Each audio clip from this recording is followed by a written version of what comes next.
আসসালামু আলাইকুম রহমতুল্লাহ। আমি আসলে বিগত 6 মাসে নতুন কোনো বই পড়তে পারিনি।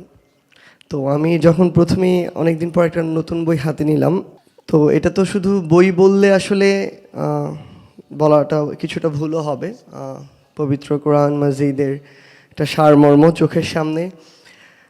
আমার আমার একটা চেষ্টা ছিল, সুযোগ ছিল যে আমি চেষ্টা করছিলাম বিগত প্রায় 1.5 বছর ধরে প্রত্যেক দিন সকালে প্রায় 50টা আয়াতের মতো যে কোনো একদম সিরিয়াল ওয়াইজ আর কি অর্থসহ পড়ার যে চেষ্টাটা, তো সেটা প্রায় শেষের দিকেই ছিল।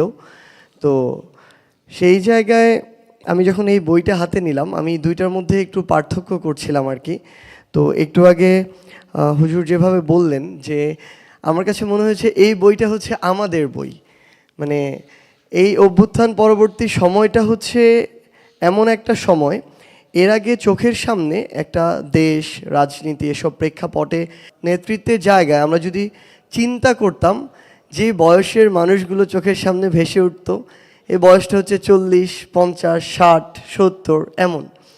বাট এখন যখন আমরা এই চিন্তাটা করি, আমাদের মাঝে এমন কিছু চরিত্র থাকলেও আমাদের মাঝে এই 20 থেকে 30 এই বয়সের কিছু চরিত্র ভেসে ওঠে। তো এই যে ইয়াং জেনারেশন, আমার মনে হয় এই বইটা ঠিক আমাদের মতো, আমাদের আসলে এরকম পছন্দ।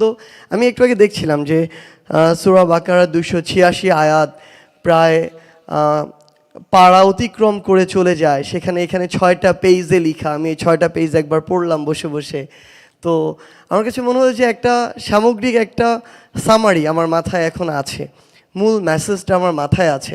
সো আমরা তো একটু ওই যে হুজুর মাত্র বললেন যে আমরা শর্টকাটে একটু অভ্যুত্থানে শর্টকাট ফলো করিনি, বাট এরকম বই পড়তে গেলে আমরা একটু শর্টকাটের দিকে যাই, একটু সামারি নেওয়ার ট্রাই করি। কিছুদিন আগে আমার একটা রাজনীতি রিলেটেড একটা বইয়ের পড়া দরকার ছিল, আবুল মনসুর আহমেদ আমার দেখা রাজনীতির 50 বছর। তো বই দেখি প্রায় 600 পেজের উপরে বই। পরে আগে ইউটিউবে সার্চ করলাম এটার উপরে কোনো রিভিউ ভিডিও আছে কিনা 10-15 মিনিটের। তো আগে সেটা দেখলাম। তো আমার কাছে মনে হয় যে আমরা মানে এই জেনারেশন যারা কিছুটা ভয় থাকে যে আমি ঠিকমতো কোরআন পড়তে পারি না, অর্থ প্রত্যেকটা লাইন বাই লাইন পড়া আমার জন্য টাফ। সো আমাদের জন্য অলরেডি একটা সামারি আমাদের হাতে চলে এসেছে। এবং আমার মনে হয় যে আমরা যারা এই তরুণ প্রজন্মের প্রতিনিধি, আমাদের প্রত্যেকের বুক সেলফে, মানে আমরা একটা জিনিস হয় কি, আমি আমার বুক সেলফে কখনো একদম সবার উপরে একটা জায়গায় কোরআনকে রাখি না। আমার হাতের কাছে একদম যে জায়গাটা, চেয়ারে বসলে যে জায়গায় হাত দিলে পাবো ওই জায়গায় রাখা, সেলফের মাঝামাঝি। আমি মনে করি যে এই এক নজরে কোরআন বইটা দেখে আমার জাস্ট 6 পেজ দেখেছি, সূরা বাকারার সামারি যেখানে দেয়া। তো এরকম একটা বই যেটা আমাদের সেলফের ঠিক আমাদের সবচেয়ে নাগালে থাকবে, এবং আমরা আমাদের আত্মিক প্রশান্তিরও একটা জায়গা আছে। মানে আমরা চারিদিকে এত জিনিস দিয়ে কন্টামিনেটেড সব কিছু, এবং আমরা সহনশীলও তেমন হচ্ছি না বিভিন্ন মতের প্রতি আমরা দেখি। তো সেই জায়গা থেকে এটা আমাদের ওই আত্মিক প্রশান্তির একটা জায়গা।